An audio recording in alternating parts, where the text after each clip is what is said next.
most importantly, when a crisis hits, and I like this GIF here because this is a guy, he is prepared, he's got his ammunition, he's got his gun, he knows what he's up against, and yet he's still going to be hit by this crisis because he's looking the wrong way and he's focusing his resources the wrong way. And that's essentially what happens to a lot of us. Is it's not that we're idiots, it's not that we're totally unprepared, it's that we're not prepared really for this particular crisis.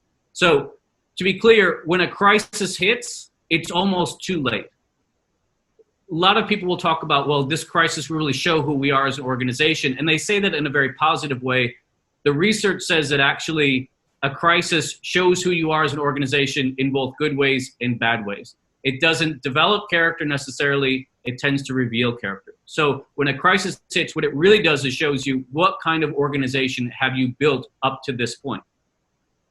We'll talk more about what building a strong organization means, but that's what it really does. So as you face a crisis, it becomes really clear whether it's just a collection of people who happen to draw a paycheck from the same organization, or whether there's something bigger and more powerful that binds those people together in a shared purpose or around a shared set of values.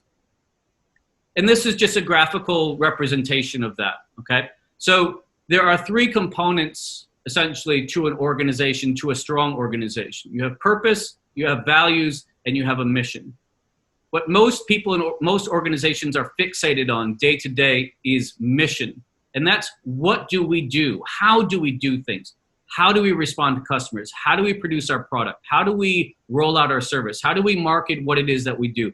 It's that, how do we do it? What do we do? And that's important. You need to know that. But it's really only important as it relates to the organization's purpose. Why does the organization exist? And we spend very little time in most organizations, especially after the entrepreneurship stage, that initial venture stage, talking about that. And that's essentially why you're doing anything in the first place.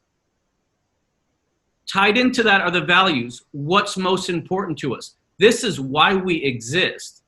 And so this is what's most important to us. And so these are the things we do that represent what's most important to us and help us get to our purpose. So that's what you're trying to do. You're doing all of this stuff in the mission, not just to do it, but because it helps you get to your purpose. And if it doesn't help you get there, you shouldn't be doing it. And that's what happens a lot of times in a crisis, is we fixate on the mission. Let's get back to doing what we were doing, how we were doing it, as opposed to taking the opportunity to say, why do we exist?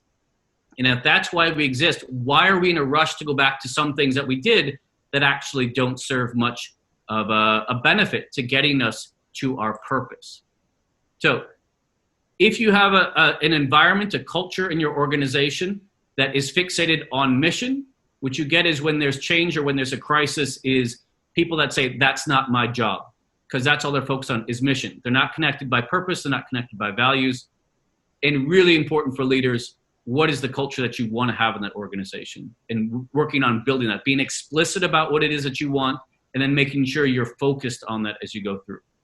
As I said, most organizations, even without a crisis just highlights it, that they are fixated day to day, week to week, month to month on the mission. What do we do? How have we hit our targets? KPI and KPA obsession in the absence of why are we doing those things in the first place?